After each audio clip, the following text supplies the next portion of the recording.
അപ്പോൾ ചെറിയൊരു ഈവനിങ് വ്ളോഗാണ്. അപ്പോൾ സ്കിപ്പ് ചെയ്യാതെ ഫുള്ളായിട്ട് കണ്ടോളൂ. അപ്പോൾ എവിടെയാണ് പോകാനെന്ന് വെച്ചാൽ നിങ്ങൾ ആരെങ്കിലും ഈ വീഡിയോ കോയമ്പത്തൂരിൽ നിന്ന് കാണുകയാണെങ്കിൽ മസ്റ്റായിട്ട് ഒന്ന് സബ്സ്ക്രൈബ് ചെയ്ത് വെച്ചോളൂ. അപ്പോൾ ഈ ഒരു സ്ഥലത്ത് നിങ്ങൾ പോകാത്തയാണെങ്കിൽ എന്തായാലും ഒന്ന് പോകണം കേട്ടോ. അപ്പോൾ പോയിട്ട് വന്നിട്ട് എനിക്കൊന്ന് കമൻറ്റ് ചെയ്യണേ, ഒരു സ്ഥലം എങ്ങനെയുണ്ട്, നിങ്ങൾ ആദ്യമായിട്ടൊക്കെ കാണണമെങ്കിൽ നിങ്ങളുടെ എക്സ്പീരിയൻസ് എനിക്കായിട്ടൊന്ന് ഷെയർ ചെയ്യുക. വൈകുന്നേരത്താണ് കേട്ടോ പോയിക്കൊണ്ടിരിക്കുന്നത്. അപ്പോൾ വൈകുന്നേരത്തെ ആകാശമൊക്കെ കാണാൻ വേണ്ടിയിട്ട് നല്ല ഭംഗിയാണ്. അപ്പോൾ റോഡിൻ്റെ താഴിലൂടെ ഇതേപോലെ ട്രെയിൻ പോകുന്നുണ്ടായിരുന്നു. അപ്പോൾ ആ ഒരു വീഡിയോയും കൂടി എടുത്തിട്ടുണ്ട്. അങ്ങനെ നമ്മൾ ശാന്തി സോഷ്യൽ സർവീസിലേക്ക് എത്തിയിട്ടുണ്ട്. അപ്പോൾ ഈ ഒരു സ്ഥലത്താണെങ്കിൽ കുട്ടികൾക്ക് കളിക്കാവുന്ന പാർക്കാണെങ്കിലും ഹോസ്പിറ്റലാണെങ്കിലും നമ്മൾ ഹോസ്പിറ്റലിൽ നിന്ന് കുറഞ്ഞ ചിലവിൽ നമുക്ക് ടാബ്ലറ്റൊക്കെ വാങ്ങാൻ പറ്റുന്ന സ്ഥലമാണെങ്കിലും നല്ല അടിപൊളി ഫുഡ് കഴിക്കാൻ ഇഷ്ടപ്പെടുന്നവരാണെങ്കിൽ നിങ്ങൾ മസ്റ്റായിട്ടൊന്ന് പോയിക്കോ. അടിപൊളി സ്ഥലം എന്ന് വെച്ചാൽ അടിപൊളി സ്ഥലം. ഇവിടുത്തെ കേസരി എനിക്കിഷ്ടമാണ്. ഒരു വേറെ ലെവൽ കേസരി എന്ന് വെച്ചാൽ അത്രക്കും ടേസ്റ്റുള്ളൊരു കേസരിയാണ് കേട്ടോ. അങ്ങനെ നമ്മൾ ഭക്ഷണം കഴിക്കാമെന്ന് വെച്ചിട്ട് നേരെ ഉള്ളിലേക്ക് പോയിട്ടോ. ഈ കാണുന്ന ബെഞ്ചിൽ ഫുള്ള് ഞായറാഴ്ചകളിൽ ഭയങ്കര തിരക്കായിട്ടോ. ഉച്ച സമയത്തായിരിക്കും അധികം പേരും ഉണ്ടാവുക. അപ്പോൾ കുട്ടികളൊക്കെ കളിക്കാൻ പറ്റിയ സ്ഥലവും കൂടിയാണ്. അപ്പോൾ ഫുഡിന് വേണ്ടിയിട്ട് നമ്മൾ ടോക്കൺ എടുക്കാൻ വേണ്ടി വന്നതാണ് കേട്ടോ. ഈ ഒരു പച്ച കളർ സ്ക്രീനിൽ നിങ്ങൾക്ക് എന്ത് ഫുഡാണ് വേണ്ടതെന്ന് വെച്ചാൽ അതിൻ്റെ റേറ്റും ഒക്കെ അതിൽ എഴുതിയിട്ടുണ്ടാവും. അപ്പോൾ ഭക്ഷണം കഴിക്കുന്ന സ്ഥലത്ത് നിന്ന് അധികം വീഡിയോ ഒന്നും എടുക്കാൻ പാടില്ല, ഫോൺ യൂസ് ചെയ്യാൻ പാടില്ല എന്നാണ് കേട്ടോ. അതുകൊണ്ട് ഞാൻ അധികം വീഡിയോ ഒന്നും എടുത്തിട്ടില്ല. അപ്പോൾ നമ്മൾ കേസരിയും കുറച്ച് 2 പേർക്കുള്ള ഭക്ഷണത്തിന് എന്താണ് വേണ്ടത് അതൊക്കെ ഓർഡർ ചെയ്തിട്ടുണ്ട്. അപ്പോൾ അടിപൊളി കേസരിയാണ് കേട്ടോ മെയിനായിട്ട് ഓർഡർ ചെയ്തത്. അങ്ങനെ നമ്മൾ ഭക്ഷണമൊക്കെ കഴിച്ചിട്ട് അവിടെ നിന്ന് പുറത്തിറങ്ങി. അപ്പോൾ കോയമ്പത്തൂരിലുള്ളൊരു മസ്റ്റായിട്ടൊന്നും പോയി ട്രൈ ചെയ്ത് നോക്കണം കേട്ടോ.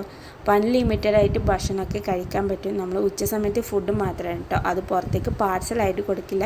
നമുക്ക് വേണ്ടുന്നത് അവിടെ നിന്ന് കഴിക്കാൻ പറ്റും. പിന്നെ അവിടെ നിന്ന് നമ്മൾ ഇറങ്ങി നേരെ ഡിമാർട്ടിലേക്കാണ് കേട്ടോ പോയിക്കൊണ്ടിരിക്കുന്നത്. ഒരു മാസത്തേക്ക് വേണ്ട സാധനങ്ങൾ സകലതും നമ്മൾ അവിടെ നിന്നാണ് കേട്ടോ വാങ്ങിക്കൊണ്ട് പോകാറ്. അപ്പോൾ നേരെ ഡിമാർട്ടിലേക്ക് വിട്ടു. അപ്പോൾ കുറച്ച് സാധനങ്ങൾ ഓൾറെഡി വാങ്ങിയതുണ്ടായിരുന്നു. പിന്നെ എന്നാലും കാലിയായതും ഒക്കെ വാങ്ങി ഫുൾ ചെയ്ത് വെക്കാമെന്ന് വിചാരിച്ചു. അപ്പോൾ ഡ്രസ്സാണെങ്കിലും ഒരു വീട്ടിലേക്ക് വേണ്ട സകല സാധനങ്ങളാണെങ്കിലും ഒക്കെ ഇവിടുന്ന് വാങ്ങാൻ പറ്റും കേട്ടോ. അപ്പോൾ കുറച്ച് സാധനങ്ങൾ വാങ്ങിയതിന് ശേഷം നേരെ ഡ്രസ്സിലേക്കാണ് കേട്ടോ പോയത്. ഡ്രസ്സാണെങ്കിൽ പറയണ്ട, ഇപ്പോൾ ദീപാവലി ടൈം വരെ വരാൻ വേണ്ടി പോകണ്ട. ആ ഒരു സമയത്ത് കളക്ഷനും കമ്മി റേറ്റിൽ നല്ല അടിപൊളി കളക്ഷൻസൊക്കെ ഉണ്ടാവും. അപ്പോൾ അവിടുന്ന് കുറച്ച് ഡ്രസ്സ് ഏട്ടനെ എടുത്തു. അപ്പോൾ ഞാനിപ്പോൾ എടുത്തില്ല, ദീപാവലി ടൈമിൽ എടുക്കാമെന്ന് വിചാരിച്ചു. അതാകുമ്പോൾ ഇനി കുറച്ച് ഓഫറിൽ കൊടുക്കും. അപ്പോൾ ഡിമാർട്ടിൽ കുറച്ച് രാത്രിയായിരുന്നു നമ്മൾ പോകുമ്പോഴത്തേക്ക്. അപ്പോൾ അധികം തിരക്കൊന്നും ഉണ്ടായിരുന്നില്ല.